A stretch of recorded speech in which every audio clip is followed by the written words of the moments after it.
Bonjour les amis, je sais, je vais aggraver mon cas qui est déjà désespéré auprès de certains magistrats et surtout de certaines magistrates. Je viens de regarder un petit peu l'évolution du procès de Mazan et là j'avoue que même mes hypothèses les plus pessimistes sont totalement dépassées. Alors j'avais pigé que les féministes en avaient fait un outil de combat, les féministes par ailleurs bien discrètes sur le viol des migrants qu'elles cherchent à relativiser, ont utilisé ce procès pour montrer que les vrais viols, c'est la doxa officielle maintenant, les vrais viols, c'est les viols dans les familles, c'est les viols chez les couples, c'est le viol conjugal, et que le reste, c'est complètement minime. Et là, donc, 51 accusés, viol de masse et tout, c'était de quoi se refaire une santé pour des féministes, donc, qu'on connaît plus discrètes sur d'autres dossiers. Ça, je suis pas surpris. J'étais absolument convaincu que le Pélico, qui par ailleurs est pas une personnalité très recommandable, je vous recommande l'article qu'a écrit Christine Tazin sur lui, et je vous recommande également un article de Cyrano que je vous ai mis. Donc j'étais convaincu que le Dominique Pélico, lui, dans le contexte, il va prendre le max. Donc 20 ans, c'est ce qui est requis, et lui, il va les prendre. Alors après, il y a quelques questions pertinentes quand même. Il y a Cyrano qui dit, mais s'il avait été noir, et là, c'est pas complètement idiot. Et puis, il y a Christine qui fait quand même remarquer que si Pélico est un salaud, Pélico n'a tué personne. Donc ça, c'est juste quand même pour un peu replacer toute la justice dans son contexte. Bon, je sais que dès lundi matin, les abrutis de féministes tarés dégénérés ont brandi une grande pancarte et qu'il fallait que tous les condamnés prennent 20 ans. Bon, très franchement, je suis pas étonné. Simplement, c'est les réquisitions de la procureure, là, honnêtement, qui me laissent sur le derrière pour rester correct. C'est-à-dire qu'il y a 51 personnes. Alors d'abord, c'est intéressant de parler de ces 51 personnes. Est-ce que ce sont des personnes qui délibérément ont orchestré un viol ? Est-ce que ce sont des personnes de la même, on va dire, du même profil que ceux qui orchestrent des tournantes dans les caves?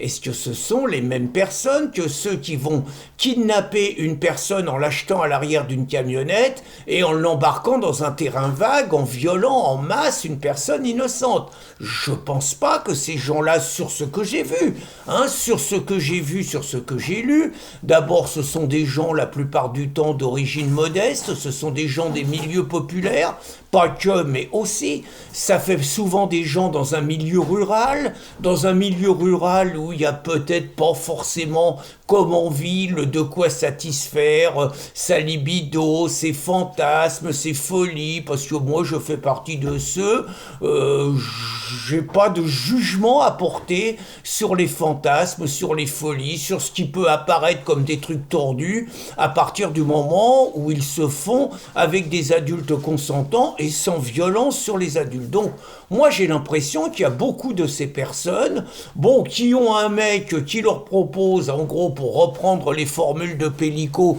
de tringler sa femme quand elle est endormie, et les mecs se disent, je sais même pas s'il prend des sous ou pas, je suis même pas sûr, Donc les mecs se disent, après tout, je m'emmerde tout seul toute l'année, j'ai pas une vie de couple très épanouie, j'ai une vie sexuelle plutôt misérable, même si j'ai une vie sexuelle animée, j'en veux toujours plus, j'ai un mec qui me propose sa femme, la femme est d'accord, elle est endormie, c'est le fantasme du viol sur la femme complètement soumise, complètement inerte, ça peut exister et tout, je pense que les mecs partent là-dedans. Alors après, qu'il y en ait qui se rendent compte qu'elle est complètement droguée, qu'elle n'est pas forcément consentante ou pas, j'en sais rien, mais ça me paraît quand même un truc un peu plus complexe. Les mecs n'ont pas forcément les boîtes échangistes comme il y a dans les villes, ils n'ont pas forcément des cinémas porno, ils n'ont pas forcément ça. C'est leur façon d'assouvir quelque part une part de l'intime, voilà. Peut-être certains vont me trouver trop tolérant, mais je vous dis un peu comment je le ressens. Donc que les mecs, après tout, il y a un procès, on sent que le procès, c'est le procès des hommes, parce qu'il ne faut pas non plus se raconter d'histoire. Le procès et tout le cinoche des féministes, mais aussi des magistrates militantes, hein, c'est finalement, ils le disent clairement, il faut que les hommes ils changent de comportement avec les femmes. Voilà. En gros, il faut que la sexualité des hommes, ça devienne une sexualité féminine. Faut qu'il y ait le consentement, il n'y a plus le côté, dans la sexualité de l'homme, il y a un côté un tout petit peu plus agressif que dans la sexualité de la femme. En général, c'est comme ça. Bon, il faut nous rééduquer, il faut nous faire une lobotomie, on sent qu'il y a tout ça, et on sent qu'il y a envie chez les frustrés de la féminité, on sent qu'il y a envie de faire payer aux hommes le fait d'avoir un sexe entre les jambes et de temps en temps d'être capable de les pénétrer. On sent qu'il y a quand même un petit peu tout ça. Bon, une fois que j'ai dit ça, alors les réquisitoires, c'est de la folie, quoi, c'est de la folie. C'est-à-dire que vous voyez dans les titres qu'on réclame entre 4 ans et 20 ans pour les 51. Donc vous vous dites, bon, 4 ans, 5 ans, c'est déjà. Le mec qui prend 20 ans, c'est Pellico. Celui qui prend 4 ans, c'est un mec de 69 piges, il est venu une fois, il a même pas pénétré la Gisèle Pellico, je dis pas qu'il l'a pas touché, tout ça, j'en sais rien, mais il l'a même pas pénétré, lui, il prend 4 ans. Tous les autres, c'est 10 piges ou plus. Et tous les autres, ça va de 10 piges à 18 ans pour être venu une fois, 2 fois et tout. 10 ans à 18 ans.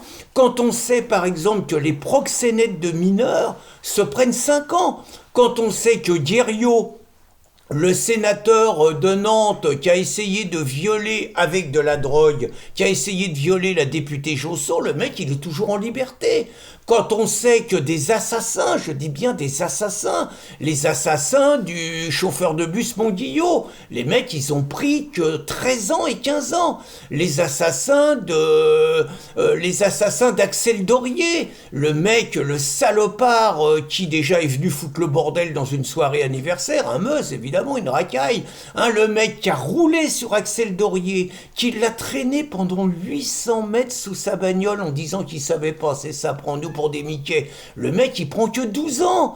Que vous dire d'autre? Le mec qui a massacré le jeune marin, 20 ans, qui était promis à une belle vie, à une belle carrière, intelligent, hautes études, des racailles encore en groupe, qui font chier un couple qui s'embrasse. Marin, il vient les défendre, il se fait massacrer à coups de béquilles. Le môme, il sera handicapé à jamais, il prend perpète, lui. Les salopards qui ont fait ça, 7 ans. Et je veux dire, vous avez plein d'exemples du laxisme de la justice, des mecs qui tuent, qui donnent des coups de couteau, qui sont condamnés qu'à 5 ans. Des violeurs de masse dans les quartiers qui sont condamnés à rien, à de la récidive, enfin ils peuvent se permettre de la récidive. Et là, vous voyez ces mecs qui sont des gens comme vous et moi. Alors vous allez dire, ouais, moi je ferais pas ça, mais moi le plus facile c'est de dire c'est des tordus. Moi très franchement, j'en sais rien si à 30 ou 40 ans, un mec m'avait proposé un plan cul comme ça dans certaines périodes, j'en sais rien si j'y serais allé ou pas. Vous voyez, aujourd'hui je vous dis non, mais j'en sais rien. À une certaine époque de ma vie, c'est tellement facile de jouer les moralisateurs, et vous vous dites que finalement les mecs c'est des malchanceux. C'est tout simplement des malchanceux qui sont tombés sur un tordu, un pervers, le Pellico, c'est clair, et qui sont tombés dans un espèce de piège, qui n'ont peut-être pas eu envie de se tirer, parce qu'ils avaient peut-être fait 100, 200 bornes, et puis bon, guillemets, ils avaient envie de tirer un coup, quitte à être venus, ils sont partis là-dessus. Bon, peut-être c'est pas parfait, peut-être c'est pas glorieux, mais ça en fait pas des salauds qui méritent 10 ans, 12 ans, 15 ans, 18 ans de prison, quand par ailleurs, ces connes de féministes nous racontent que la prison, c'est pas la solution, quand les voyous sont des délinquants maghrébins, vous avez des juges, y compris des juges qui sont capables de relaxer un violeur afghan en expliquant que le mec il a pas les codes, que c'est pas de sa faute, que c'est sa religion, que c'est sa culture, et donc il a des circonstances atténuantes. Et là il y a aucune circonstance atténuante. Donc vraiment c'est le procès de la honte, et tant pis si je me fais pas que des potes, c'est le procès de la honte. C'est un procès dégueulasse, c'est un procès qui ne fait que confirmer la dégénérescence l'impuissance de la justice, qui ne fait que confirmer que la justice n'est plus rendue au nom du peuple français, mais au nom d'une idéologie, et quelque part, hélas, je dis bien hélas pour les malheureux, les 50 et quelques mecs, qui sont peut-être pas tous parfaits, mais les mecs, ce que je crains dans le contexte actuel, c'est que les juges suivent les réquisitions du parquet, et c'est vraiment dégueulasse. Bonne journée les amis!